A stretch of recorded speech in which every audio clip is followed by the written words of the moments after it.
자, 오늘 아침 주요 뉴스 키워드로 알아보는 시간입니다. 오늘도 역시 김대호 박사 나오셨습니다. 박사님 어서 오십시오. 네, 반갑습니다. 자, 첫 번째 키워드 확인하시죠. 테슬라 날벼락. 테슬라에 또 악재가 터졌습니다. 독일 기업이 더 이상 테슬라 차량을 구매하지 않는다는 보도가 나왔고 머스크 CEO는 또 이런 와중에 마약 파티 보도까지도 더해지면서 밤사이 주가가 3% 넘게 빠졌습니다. 이거 어떻게 보셨습니까? 예, 테슬라 주가가 올 들어서 계속 빠지고 있는데요. 밤사이에는 또 독일발 초대형 악재가 터졌습니다. 네. SAP라는 기업, 국내에서는 조금 덜 알려져 있지만요. 이 SAP라는 기업이 독일 정시 시가총액 2등, 3등, 어떨 때는 1등까지 하는 엄청나게 큰 회사입니다. 그렇군요. 직원의 숫자가 한 15만 명 정도가 돼요. 그리고 현재 이 SAP가 굴리고 있는 회사 업무용 차량의 숫자가 10,000대가 좀 넘어갑니다. 그동안 대부분 테슬라 전기차를 써 왔었거든요. 그런데 이 SAP가 더 이상 테슬라 전기차를 구매하지 않겠다라는 보도가 독일 언론에 일제히 보도가 됐습니다. 네.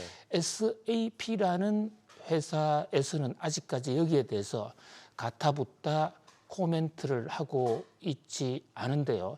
자, 이 SAP라는 회사가 어떤 회사인지 우리는 좀 더 주목해 볼 필요가 있습니다. 여기서 말하는 S는 시스테믹, 이 플래닝, 어널리시스 플래닝에서 시스테믹 어널리시스 플래닝, 여기 미국계 전문 컴퓨터 회사 출신들이 만든 독일 최대의 소프트웨어 업체인데요. 이게 단순하게 소프트웨어 만드는 게 아니라 경영학을 공부한 학생들이나 졸업생들은 전사적 자원 관리라는 말을 많이 들어보셨을 겁니다. ERP라고 그랬어요. 엔터프라이즈 리소스 플래닝. 회사의 구매, 부품부터 시작해서 생산 관리, 판매까지 회사의 전 자원을 한꺼번에 관리하는 그 시스템, 이게 회사의 운명을 좌우하는데 굉장히 중요한 이 하나의 디바이스라고 볼 수가 있는데요. 그 프로그램을 거의 세계에서 가장 비싼 가격으로 또 가장 많이 만들고 있는 곳이에요. 자, 그런데 여기서 이제 테슬라를 사지 않겠다. 왜 사지 않느냐? 테슬라가 가격이 덜쭉날쭉하고 그러다 보니까 어떨 때 산 것은 오히려 이 SAP가 볼 때는 자기들 전사적 자산 관리에 매우 불리하다. 그 밖에 납품도 제대로 하지 않는다. 이런 지적인데요. 그러다 보니까 이제 테슬라 입장에서는 중국 일변도를 넘어서 유럽으로 진출하지 않으면 요즘 중국에서 잘 되지 않고 있기 때문에 독일 시장에서 만약에 테슬라가 안 팔린다고 그러면 그야말로 테슬라의 앞날은 없다라는 이런 보도가 밤사이에 상당히 많이 퍼졌거든요. 네. 그러다 보니까 주가도 급락을 했습니다. 지금 테슬라 올 들어서 엄청나게 떨어져 있는데 거기서 또 장중에 6% 이상까지 6.8%까지 떨어졌습니다. 지금 우리나라의 서학개미들 올해 들어서 우리나라 서학개미가 구매한 주식, 미국 주식의 91%가 지금 테슬라 주식이에요. 네. 이렇게 테슬라 주가가 좀 떨어지니까 테슬라는 언젠가는 오를 것이다. 특히 돈나무 언니가 지금 줍줍을 하고 있는 그런 상황이니까 여기에 베팅을 지금 하는, 어떻게 보면 지금이 기회일 수도 있죠. 세상에 길고 짧은 건 아무도 알 수가 없습니다만은, 그러나 최근 10년간 테슬라가 이렇게 한꺼번에 악재가 많이 연이은 게 없다라는 그런 측면에서 이번에 테슬라 주가 하락은 좀 더 주도 면밀하게 좀 지켜볼 필요가 있지 않느냐. 특히 독일 SAP의 테슬라 손절이 만약에 사실이라면 독일 시장에서는 상당한 타격이 예상이 되고요. 또 하나 가장 큰 테슬라의 악재는 델라웨어 법원에서 이 머스크가 받았던 회사의 이 보상 패키지, 스탁 옵션 패키지가 무효라는 판정. 자, 이 보상 패키지는요, 테슬라 주가가 몇 퍼센트 이상 올라가면 머스크에게 주어지는 그런 구도로 설계가 되어 있거든요. 네. 근데 이게 만약에 무효가 되면 머스크 입장에서는 테슬라 주가를 끌어올려야 될 동인, 인센티브가 없어지는 겁니다. 뭐 그런 여러 가지 문제가 있는데요. 물론 이 머스크가 그동안에도 이런 위기를 여러 번 새로운 혁신 아이디어로 돌파를 해 왔었기 때문에 시장에서는 그래도 테슬라는 살아날 것이다 라고 믿는 그런 기대도 만만치가 않습니다만은 이 와중에 앵커님 잘 지적하신 대로 이 마약 먹고 맴맴하는 네. 이 그런 어떤 사건까지 지금 월스트리트 저널이 잇따라 보도하고 있거든요. 네. 그런데 이 테슬라의 마약이 간단치가 않은 게요. 테슬라가 운영하고 테슬라의 그 사실상 이 형제라고 있는 스페이스 X 이 회사는 우주선 발사 회사입니다. 그런데 미국의 방위산업관련법에 따라서 마약과 관련돼 있는 회사는 정부 물량을 발주하지 않도록 돼 있어요.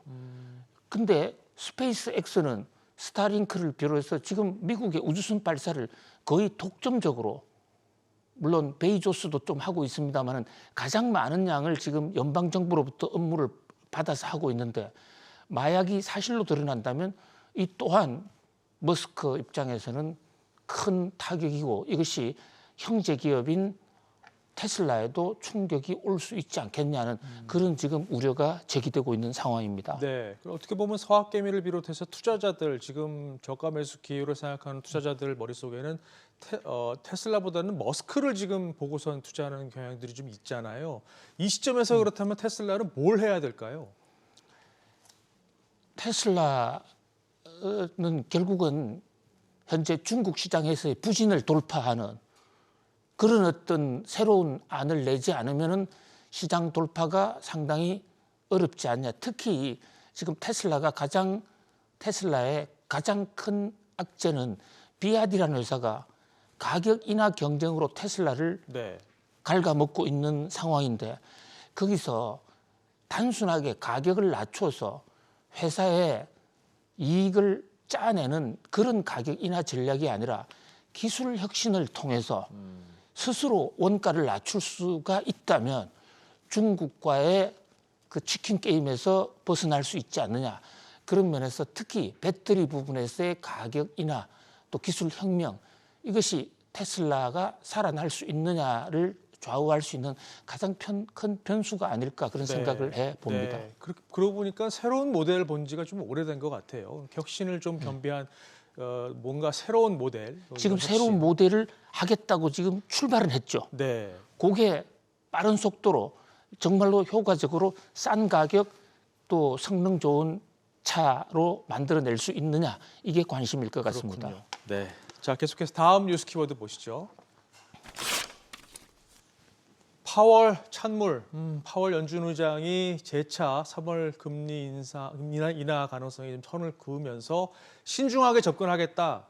더 이제 눈에 띄는 거는 더디게 인하를 하겠다 이런 말을 하면서 시장이 좀 부담으로 작용을 했습니다. 12월 FOMC 회의에서 기대감을 잔뜩 부풀려 놓고 이제 사실 지금 바람 빼기에 열중하는 모습인데 이거는 어떻게 봐야 될까요?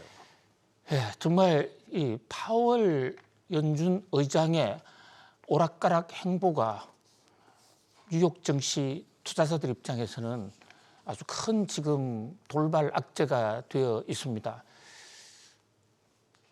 사실 지금 이 금융은 물론이고 세계 경제의 키를 제롬 파월 연준 의장이 쥐고 있다고 해도 과언이 아니고요.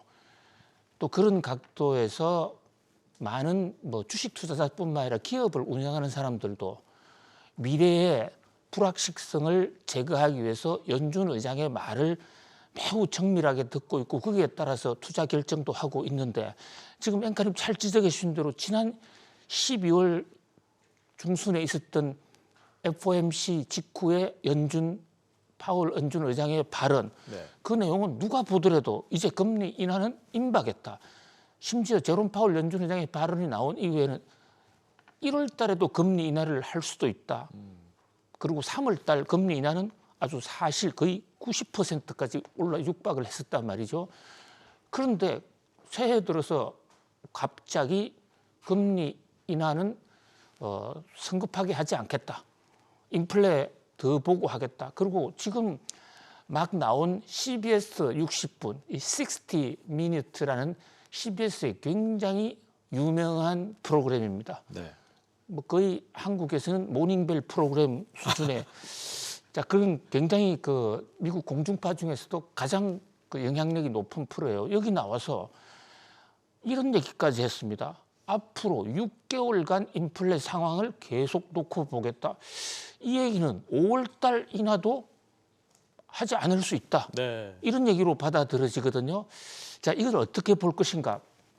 본인은 정치적인 고려 안 한다라고 하지만 지금 이미 파월 연준 의장은 상당히 그 정치적으로 바이아스가 됐다는 지적을 많이 받고 있습니다. 자, 파월 의장이 정치적 고려를 한다고 했을 때 가장 많이 신경 쓸 사람은 현 집권층인 바이든 대통령입니다. 자, 트럼프 대통령이 파월 들어오면 자기가 집권하면 파월 교체해버릴 수도 있다. 이러는데 그것은 1년 후의 일이고 바이든 대통령이 지금 바로 날릴 수도 있습니다. 네. 그야말로 바이든 날리면이 나올 수 있는 그런, 지금 그런 상황이에요.